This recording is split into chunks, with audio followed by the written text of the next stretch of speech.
নমস্কার বন্ধুরা। তো আজকে আমি একটা রেসিপি নিয়ে চলে এসেছি, বাঙালিদের একদম ঘরের খাবার আলুর চপ। তো আলুর চপে আমি এখানে আদা কুড়ে নিয়েছি, আর এখানে লঙ্কা কুড়ে নিয়েছি। লঙ্কাটা একটু শুকিয়ে শুকিয়ে গেছে, তো লঙ্কা কুড়ে নিয়েছি, আদা কুড়ে নিয়েছি, আর এখানে 3টে আলু নিয়েছি। তো এর সঙ্গে আর কি কি মশলা দিচ্ছি, কিভাবে বানাচ্ছি সব দেখাচ্ছি। তো এই আলুটা প্রথমে আমি সেদ্ধ করে, এই আলুটা আমি একদম হাতে করে ম্যাশ করে নেব। তো প্রথমে আমি কড়াইয়ে সর্ষের তেল দিয়ে দিয়েছি। তো সর্ষের তেলটা গরম হতে দিয়েছি। তো এবারে আমি প্রথমে এটার মধ্যে এই আদা কুচিটা দিয়ে দিচ্ছি, আর এই লঙ্কা কুচিটাও দিয়ে দেবো। তো এটা ভাজা ভাজা হচ্ছে। এবারে এর মধ্যে আমি দিয়ে দিচ্ছি পরিমাণ মতন হলুদ, আর দেব আমি জিরে গুঁড়ো,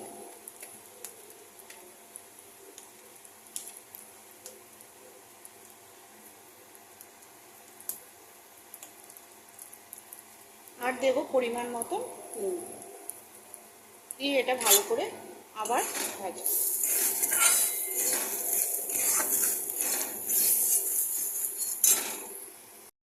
এটার মধ্যে আমি আরও 1 রসুন সর্ষের তেল দিয়ে দিয়েছি, আর এর মধ্যে আমি দেব এবারে গোলমরিচ।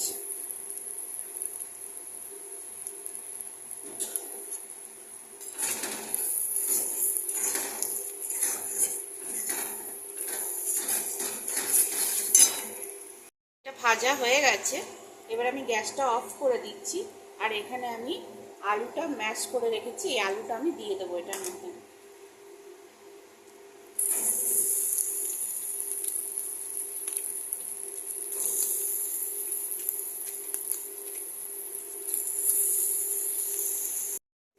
তো গ্যাসটা বন্ধ অবস্থাতেই আমি এটা ভালো করে মিক্স করব। পুরো পাখাটা বন্ধ করে দিই।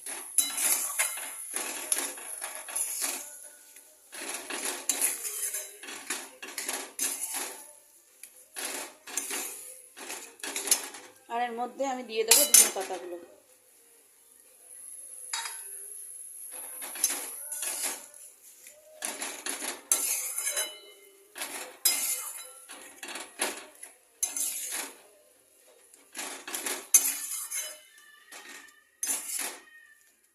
এবারে এটা একটু ঠান্ডা হতে দেবো। তো দেখুন আলুটা কি সুন্দর মাখা হয়ে গেছে, আমার কড়াইয়ে আমি মেখে নিয়েছি আলুটা। তো এবারে আমি এটা একদম চপের আকারে বানাবো। এখানে আমি আলুর চপের আকারে আলুটা গড়ে নিয়েছি, আর সাথে এখানে আমি বেসনও গুলে নিয়েছি। মোটা মোটা করে একটু বেসন গুলেছি, নুন আর সামান্য একটু সর্ষের তেল দিয়ে।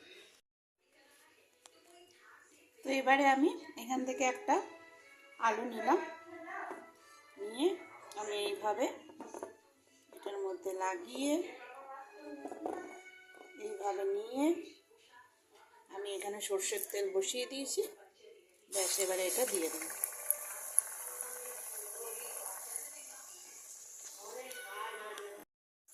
আলুর চপ আমার রেডি হয়ে গেছে, আর একটু ভাজবো।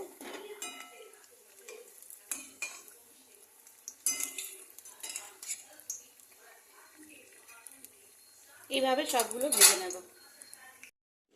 তো গরম গরম আলুর চপ আমার রেডি হয়ে গেছে, একদম গরম।